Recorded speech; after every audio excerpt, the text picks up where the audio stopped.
Dan dia jarak segini aja nih, dia pasti langsung matanya menuju langsung ke sini. Terus pastinya dia nggak pakai sabar lagi, dia langsung wow wow wow, wow gitu dah pokoknya ya. Ribet, heboh sama sapu, ngejar-ngejar sapu. Saya ayunin sekali buat nyapu, dia udah pasti megangin sapunya, gigit-gigit.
Halo teman-teman, welcome back to my YouTube channel.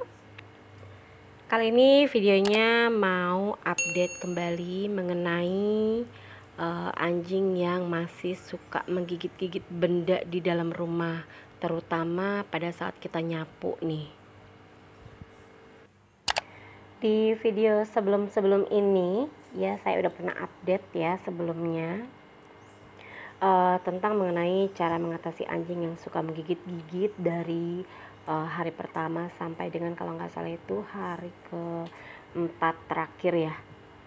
Ya, di sini kalian bisa lihat judulnya masing-masing. Nanti saya akan taruh juga linknya di layar bagian kanan atas. Nanti kalian tinggal klik aja. Dan ini adalah kelanjutan dari video sebelumnya yang sudah saya update sebelumnya ya. Sebenarnya sini bukan kelanjutan juga sih, jadi ini cuma menjelaskan, berbagi informasi aja berdasarkan pengalaman saya pribadi gitu ya. Dan mungkin ada yang masih mengalami hal-hal seperti ini, mungkin bisa sharing-sharing di sini, bisa kalian tuliskan saja di kolom komentar ya, nggak ada masalah. Nanti kita bisa tukar pikiran atau tukar informasi mengenai bagaimana sih cara merawat dogi kita, atau bagaimana sih cara mengatasi supaya tidak menggigit-gigit berkelanjutan gitu di dalam rumah. Terutama pada benda-benda, terutama banget kalau pada saat kita lagi nyapu nih, ini pasti banyak banget yang lagi pusing soal kayak gini dan tidak bisa mengatasi bagaimana sih caranya supaya dia nggak ngejar-ngejar sapu nih pada saat kita lagi bebenah nih ya misalnya. Dan biasanya tuh kan kalau anjing itu kan apalagi yang masih puppy ya, kalau kita kalau misalkan kita belum begitu banget ngarahin dia supaya dia nggak gigit-gigit gitu, dan belum training yang bener-bener training gitu ya, bener-bener luangin waktu lah ya buat training gitu, pastinya akan kerepotan nih, terutama pada saat kita lagi nggak ada mbak gitu misalkan di rumah, terus kita bebenah gitu misalnya ya, pastinya kita kerjain sendiri dan kita pasti repot banget karena biasanya anjing papinya ini suka kejar-kejaran sama sapu gitu. Jadi sekali kita ayunin sapunya pasti dia ngikutin kemanapun tuh ya gitu. Ada nggak yang ngerasain kayak gini? Kalau ada silakan tuliskan di kolom komentar gimana pengalamannya dan gimana cara ngatasinnya gitu. Dan berdasarkan pengalaman saya pribadi, saya seperti yang di video-video saya sebelumnya saya upload ya, disitulah cara saya mengatasi untuk menghentikan anjing saya ini berhenti gigit-gigit gitu ya, berhenti gigit-gigit benda apapun yang ada di dalam rumah, mau karpet, mau sapu, mau ya semuanya lah gitu. Dan di video kali ini saya mau menjelaskan sedikit dan saya sambil praktekin dan nunjukin ke kalian gimana sih caranya misalkan dia baru mau mulai nyentuh sapunya dan apa yang harus kita lakuin gitu. Oke, jadi ikutin terus sampai selesai. Harus gendong dia dulu sambil nyapu, atau alihin dia ke kandangnya dulu nyapu, atau bikin areanya dia dipagerin, terus aku baru bisa nyapu. Kali ini sih udah nggak kayak gitu ya guys. Jadi Ciro, no, no, nggak boleh ya, no, nggak boleh, kotor ya. Jadi kalian gimana nih dengan doginya? Ya sejujurnya kalau Ciro kayaknya udah males deh gitu, bosen kali ya. Secara usianya mungkin udah 7 bulan, tanggal 23 kemarin.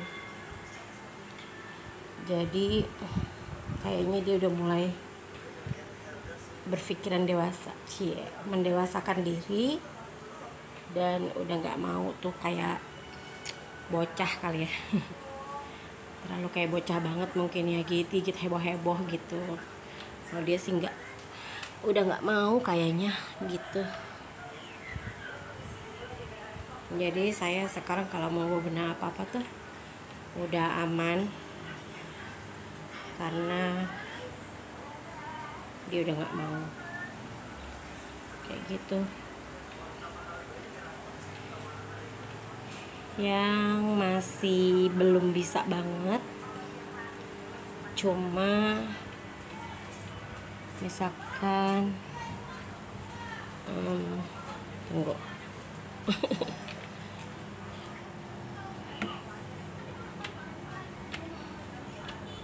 misalkan dia mau ditinggal gitu, apa ke kamar ataukah mau mandi, jadinya dia belum bisa sih, no ya. Jadi dia belum bisa kalau mau ditinggal-tinggal gitu. Kenapa? Karena dia merasa sepi kali ya. Gitu, paling dia gini nih, kemana aja saya pergi paling gini. Saya dudukin di sini, dia pasti di bawah saya. Gitu. Udah nggak pernah heboh lagi, kecuali ada orang nggak dikenal datang, atau misalnya kayak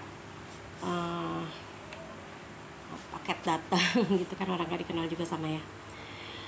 Terus kalau misalkan gigit enggak sih, gigit tangan enggak juga, udah enggak sih.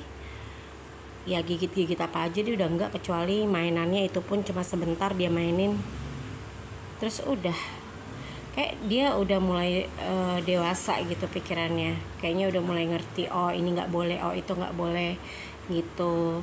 Jadi kalian juga pasti akan sama ngerasain ada fase-fase dimana kita masih repot banget ngelarang-larang dia nggak boleh gigit ini, nggak boleh gigit itu gitu. Tapi emang harus dilakuin dan rutin, harus say no atau ngelarang ya secara perlahan gitu. Tapi nggak boleh kasar, nggak boleh dimarah-marahin kayak nggak jelas gitu, kayak out of control, ya kira-kira gitu. Untuk kalian sendiri gimana nih? Boleh sharing-sharing nanti di kolom komentar ya. Kira-kira dogi kalian gimana? Boleh tanya-tanya juga apa aja yang saya lakuin gitu selama saya nge-training dogi saya, atau misalkan selama saya bersama dogi saya ini gitu. Apa aja yang saya arahin gitu ke dia. Kalau untuk latihan itu biasanya saya ngelatih dia berkali-kali untuk tidur selalu di atas tempat tidurnya. kecuali kayak siang-siang gini ya, dia pengennya mungkin adem karena di luar panas banget, dan saya cuma pakai AC di kamar saya aja. Mungkin agak-agak ngap, makanya saya di sini. Kalau di luar kamar itu saya pasang kipas angin beberapa gitu, supaya pada saat dia ada di situ dia adem gitu ya. Kalau lagi cuaca yang panas memang panas banget sih. Dan ya kira-kira gitu. Terus latih dia biar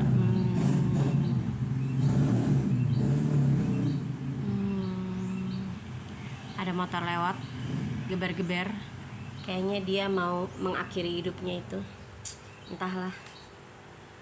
Dan nggak boleh ya, no mau nyentuh gitu, karena dia mungkin iseng kali, nggak ada mainan gitu ya. Padahal sebenarnya ada mainannya, tapi dia merasa kayak bocah banget sih mainannya dia yang dulu kan kayak boneka apa gitu ya. Jadi nggak apa-apa, cuma say no aja, say no. Dan kita akan apa ya kira-kira gitu deh ya, kira-kira segitu aja informasi yang nggak informasi sih.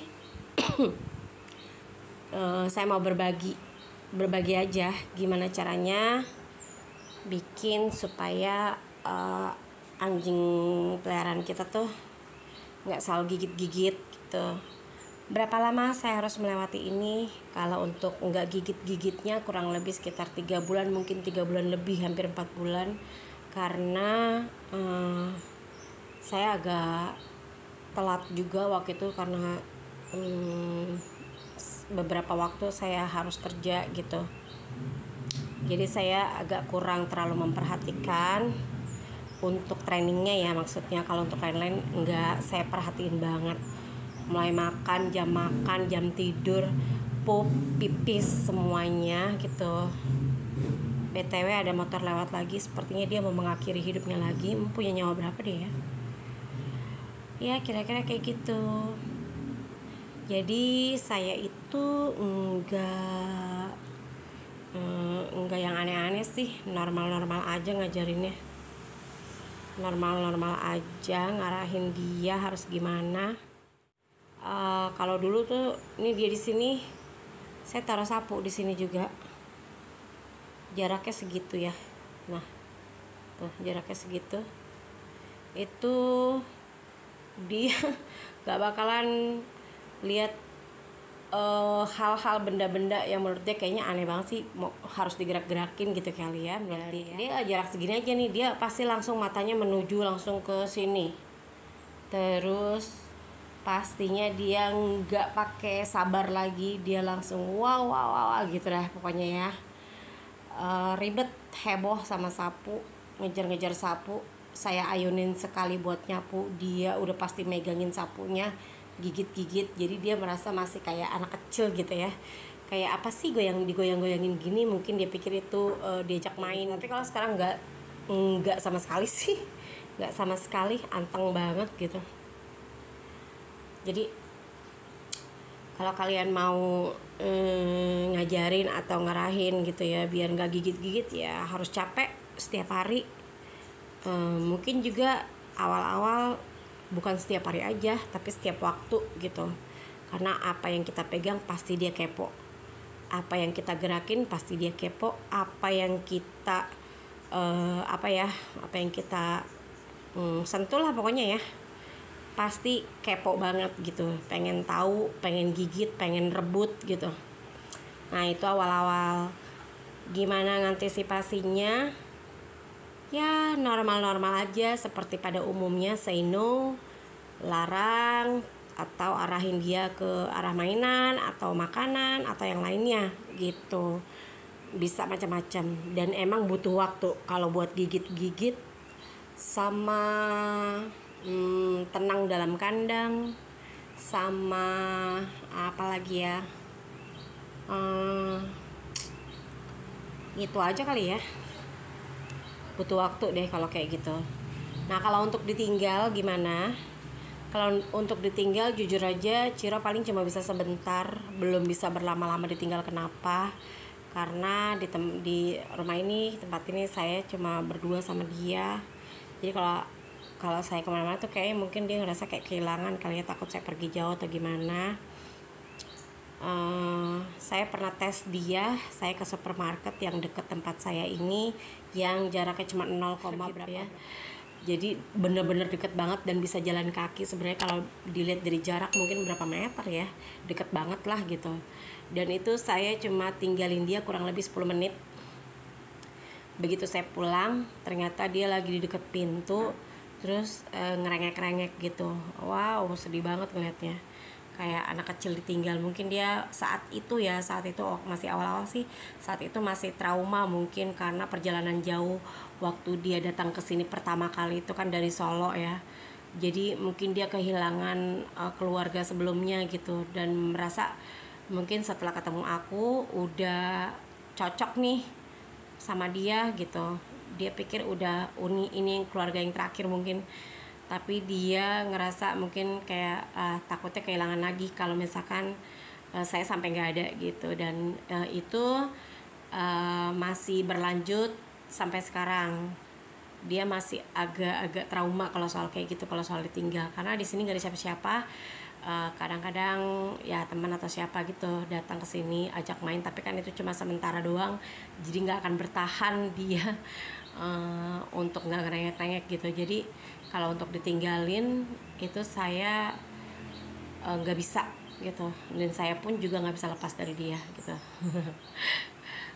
Udah chemistry-nya udah kuat banget. Dan kalau untuk tidur dia nggak sama saya tidurnya, saya pun juga nggak bisa nggak sama dia gitu. Jadi kita kalau tidur harus berdampingan, walaupun kasurnya pisah-pisah, atau kadang-kadang dia lagi pengen sama saya di kamar, di tempat tidur, saya selimutin bareng-bareng sama saya peluk sambil tidur. Atau kadang-kadang dia saya gelarin kasurnya dia di bawah tempat tidur saya, dan dia nyaman di situ pakai selimut gitu, pakai bed covernya dia juga gitu. Jadi kira-kira seperti itu yang saya mau bagikan di video kali ini. Oke, kalau kalian suka, mau tanya-tanya boleh, silakan di kolom komentar, tulisin aja. Dan kalau kalian suka bisa di like, subscribe, komen, dan share, dan nyalakan loncengnya supaya bisa dapat update terbaru dari saya. Sampai jumpa di video berikutnya.